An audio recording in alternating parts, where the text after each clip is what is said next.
You thought it was over. You thought I was gone. But no, I lay low, dormant like a disease. No, that's gross. I lay low, dormant like a volcano, ready to blow your minds with a new episode of Sully's Kitchen. Let's go, roll intro.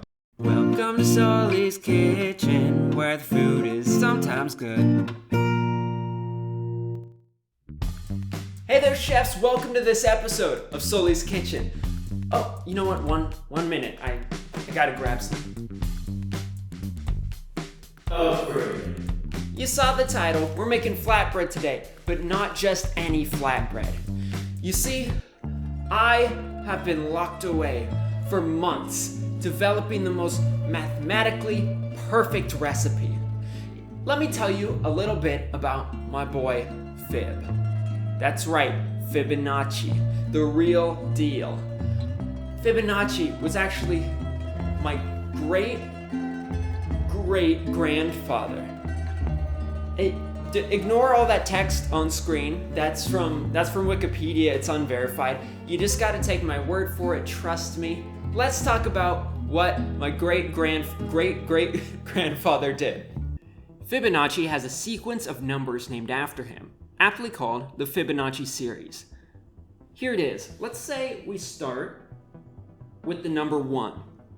Our next number in the series is going to be the current number plus the previous number. Since we don't have a previous number, this would just be 1 plus 0, which is 1. Our next number is going to be our current number plus our previous number again. That's going to be 1 plus 1, which is 2. Next is 2 plus 1, 3, 3 plus 2, 5, and so on. This series is mathematically significant because it ties in closely with nature, perfect ratios, and golden spirals. Fascinating. That's why today we have assembled the perfect sequence of ingredients and steps that are easy to remember. Let's check them out. In front of us we have 1 teaspoon of salt, 1 tablespoon of baking powder, 2 cups of plain Greek yogurt, and 3 cups of flour. Measuring out the ingredients and mixing them into a dough only takes 5 minutes. You see what I did there? First step, we just want to ploof the salt and baking powder right into the flour here. So just throw those in. At this point, you could add some dried herbs or spices. Maybe you want to go a little more Greek, add some dried dill in there. Maybe you want to make more of fry bread. You can add some cinnamon in there. That'd be interesting. I probably wouldn't add those both together.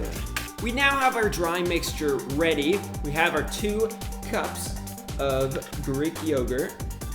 Just plop those right in. And once this starts to come together, you don't really need to knead it for long, maybe 1 to 2 more minutes.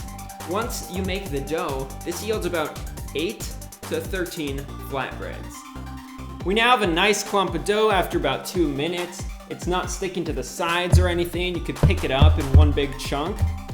Now, what I like to do is let this rest to just come to room temperature and sort of relax, take a little dough nap.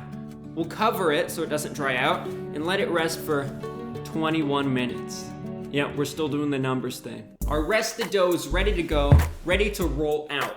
You need a flat, clean surface. I like to use parchment paper, optional.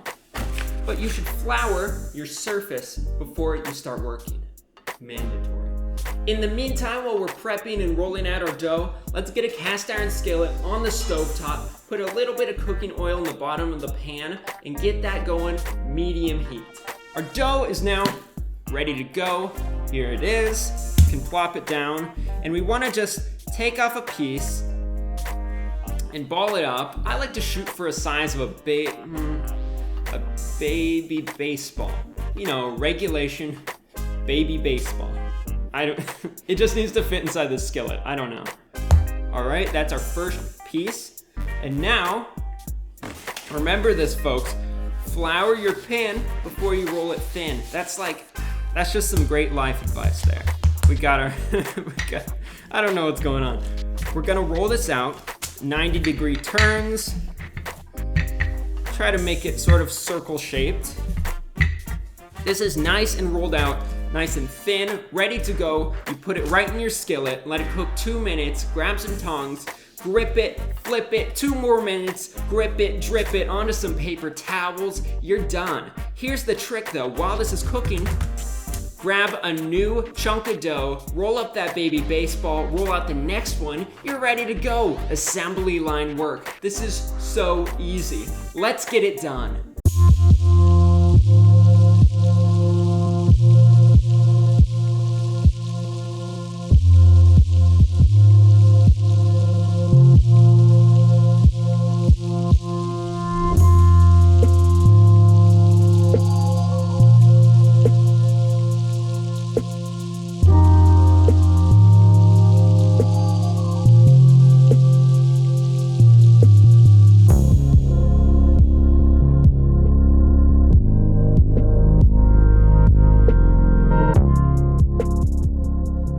Our flatbread looks incredible. Look at this. We got nice golden brown, we got bubbling. I'm ready to eat these, but first we got a little business to take care of. I ended up with 8 pieces of flatbread. They're pretty large.